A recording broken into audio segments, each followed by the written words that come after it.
반갑습니다. JMTV 김채연입니다. 오늘의 차량은 바로 S클래스입니다. S클래스 중에서도 인기가 굉장히 많은 S350D 롱바디 포매틱 모델로 가지고 나왔습니다. 보통 S클래스라고 하면은 대부분 가솔린을 많이 뽑지 않나라는 생각이 드실 것 같은데요. 전년도에 굉장히 재밌는 결과가 있었습니다. 13,000여 대의 차량들이 S클래스가 판매가 되었는데요. 작년에 금리 많이 올랐다라고 하지만 무려 13,000대나 팔렸다는 거 보니까 많이 판매가 되긴 했습니다. 근데 그 중에서 바로 이 350D 디젤 모델이 바로 몇 퍼센트 예상하시나요? 35%를 자랑했다고 합니다. 자, 그러면 그 35%나 자랑했던 그 디젤 차량, 왜 디젤에 사람들이 많이들 좋아하는지 지금부터 같이 함께 보도록 하겠습니다. 보러 가시죠. 자, 앞서서 말씀을 드렸던 만큼 디젤 차량인 걸로 많이 강조를 했는데요. 디젤 이제 조금 끝물이지 않나라는 생각을 많이 하실 것 같습니다. 물론 환경적인 것 때문에 하이브리드나 전기차 같이 친환경 차량을 많이 내밀고 있긴 하지만 앞서 말씀드렸다시피 메인 키포인트가 뭐였죠? 작년 22년 한 해만 놓고 보더라도 13,000여 대의 판매량 중에서 무려 35.3%나 디젤 차량을 차지했던 만큼 이 S클래스 디젤을 선호하시는 분들이 생각보다 굉장히 많았다는 거예요. 이 클래스로 놓고 봤을 때는 10% 미만, C클래스는 1% 미만으로 사실상 디젤을 거의 뽑지 않았지만 의외로 대형차인 S클래스에서는 35.3%나 많은 확률로 디젤을 뽑았다는 겁니다. 바로 이 연비 때문일 것 같은데요. 연비 설명은 차차 측면으로 넘어가면서 시작을 해보도록 할 텐데 일단 해당 차량 같은 경우에는 350 롱바디 블루텍 포매틱 차량으로 2015년 3월 등록에 11만 9천 킬로를 주행한 차량입니다. 그럼 해당 차량의 연비는 어느 정도 될까요? 롱바디고 꽤 크다 보니까 별로 기대는 안 하셨을 것 같은데요. 무려 13이라는 굉장히 끝내주는 연비를 가지고 있는 차량입니다. 앞면부터 같이 함께 보도록 할게요. 해당 차량이 2015년식이다 보니까 8년 정도 된 차량인데요. 그러면 아무래도 1년에 10,000km 조금 더 뛰었다 보니까 흠집, 이런 중고차에 대한 사용감 많이 걱정하실 텐데요. 크게 흠집 잡을 곳은 보이진 않습니다. 은색이다 보니까 더 티가 나는 부분도 없고요. 바로 측면으로 넘어가 보도록 할게요. 네, 측면으로 넘어와 있을 때 휠 컨디션도 굉장히 좋고요. 보통 휠캡이 가장 많이 벗겨지는 부분인데 휠캡 컨디션도 굉장히 좋습니다. 타이어 트레드 양으로는 90% 이상 넉넉히 남아 있고요. 22년 42주차 타이어로 아마 올해 최근에 교체하신 걸로 추측이 됩니다. 쭉 이어서 보도록 할게요. 확실히 롱바디다 보니까 굉장히 긴 전장을 가지고 있는 여성이기도 합니다. 사용감에 있어서 가장 먼저 눈에 띄는 곳이 아마 실내이지 않을까 싶습니다. 가장 많이 내가 탈 공간이니까요. 시트를 놓고 봤을 때 생각보다 컨디션이 굉장히 좋습니다. 아마 허벅지나 사이드 부분 많이 신경 쓰셨을 텐데 크게 스크래치 나거나 눌린 부분 보이지 않고요. 핸들도 보시면 액세서리 흔적 혹은 스크래치 전혀 확인되지 않습니다. 자, 쭉 넘어갈 텐데 사운드는 많이들 아시다시피 부메스터 사운드가 들어가 있습니다. 당연히 소프트 클로징까지 들어가 있습니다. 자, 후미로 넘어오도록 할 텐데요. 뒤쪽으로 넘어와서 S30 롱바디 블루텍 모델의 엉덩이 후미 부분 같이 함께 보도록 할게요. 우선 지금 촬영 날짜가 8월 29일입니다. 비가 계속 오락가락 하고 있는 날씨에 기온도 많이 변덕을 부리고 있는데 뒤쪽에 보시면은 앞쪽과 동일하게 습기 찬 부분이라던가 그런 부분은 보이지 않습니다. 간혹 가다가 습기가 맺혀요 라고 하시는 분들이 있습니다. 두 가지의 경우가 있는데요. 그냥 뿌옇게 안개처럼 습기가 차는 경우가 있어요. 미스트처럼. 그리고 두 번째가 물방울이 송골송골 맺혀 있는 경우들이 있는데 송골송골 맺혀 있는 경우는 실제로 결로 현상이 많이 생긴 현상이기 때문에 이 습기들 물방울들이 뭉쳐서 이 전자 시스템에 오류를 일으킬 수 있기 때문에 그건 센터를 가보셔야 되고요.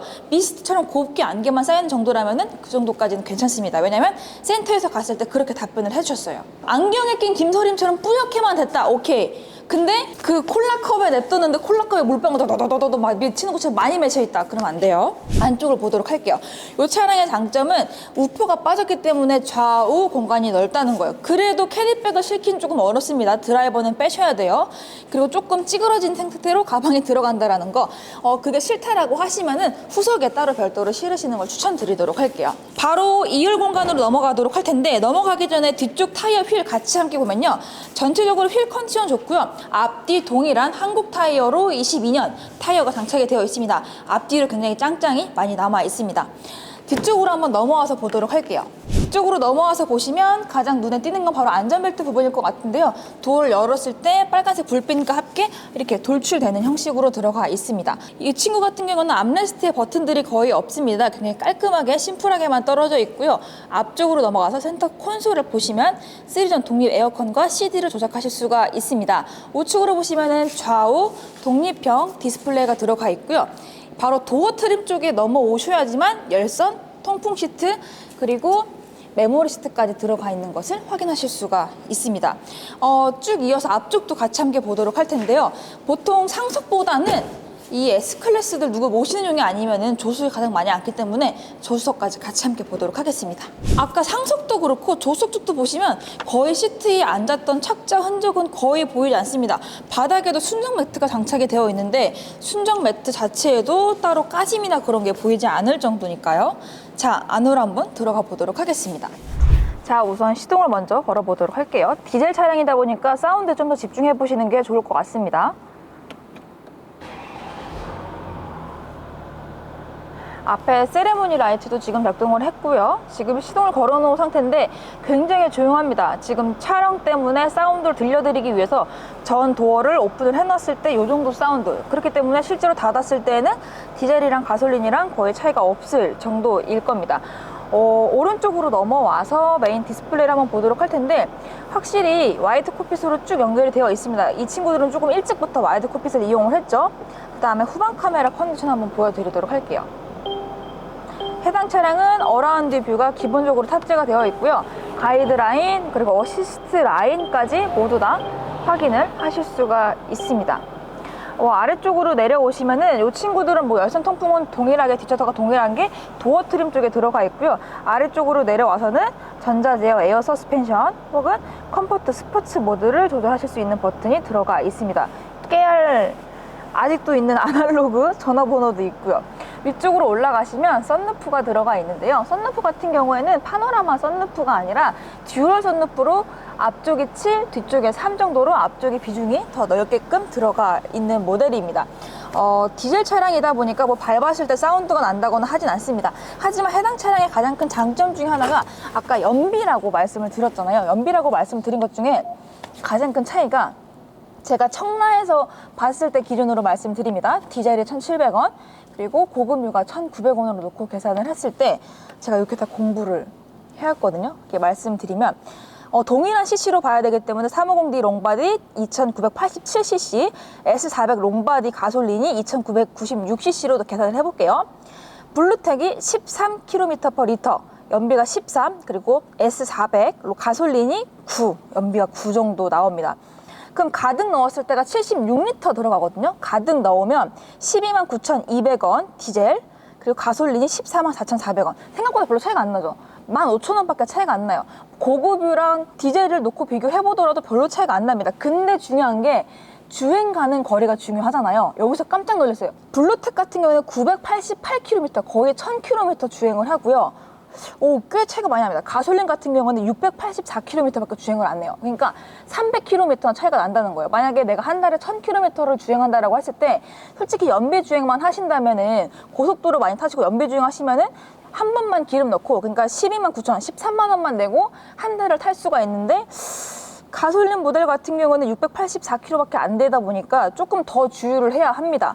여기서부터 발생하는 차익이 66,500원. 뭐야, 6만 원밖에 차이 안 나면 별 차이 없을 것 같은데 라고 하시겠지만 1년으로 연간 계산을 했을 때에는 79만 8천 원, 80만 원 정도 차이가 나기 때문에 분명한 차이가 확실히 난다라는 겁니다.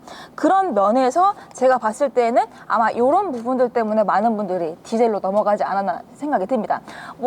대형 세단을 타고 싶으신 분들은 굉장히 많으실 거예요. 하지만 직접적으로 놓고 봤을 때 1000km만 주행을 계산을 하더라도 이렇게 금액 차이가 많이 나는데 만약에 내가 1년에 10,000km 이상 탄다면 20,000km 이상 탄다면 그리고 시내 주행 위주로 더 많이 한다면 연비가 더 떨어지기 때문에 아무래도 이런 연비적인 부분을 무시할 수 없기 때문이에요. 자, 그러면 내려보도록 하겠습니다. 이렇게 디젤 차량이랑 가솔린 차량이랑 놓고 비교를 해봤을 때 이런 점 때문에 디젤을 많이 선호했구나, 나도 역시 디젤이 조금 더 마음에 들었는데 아직 타도 되겠다라는 생각이 들 것 같습니다. 아마 가격적으로도 마음에 드실 것 같습니다. 4천만 원이 깨졌어요. 3,990만 원을 소개시켜 드렸으니까요, 누구보다 빨리 전화 주셔야 될 것 같습니다. 홈페이지에는 4,140만 원에도 나와 있습니다. 홈페이지에 보신 분들은 그냥 홈페이지가에 판매가 되는 겁니다. 실제로 저희는 구독자분 구독 인증해 주시고 이 영상을 보셨다는 걸 인증을 해 주셔야지만 해당 가격의 차량을 받아보실 수가 있는 거니까 구독, 좋아요, 알림 설정까지 꼭 해 놓으셔야겠죠. 그럼 저는 이만 물러가도록 하고요. 3일 동안 역시 해당 차량 시승 가능하니까 3일 동안 10%만 내고 시승해 보시고 그 다음에 결정하셔도 늦지 않으실 것 같은데요. 예약은 빨리 해 주셔야 될 것 같습니다. 그럼 안녕히 계세요. 안녕.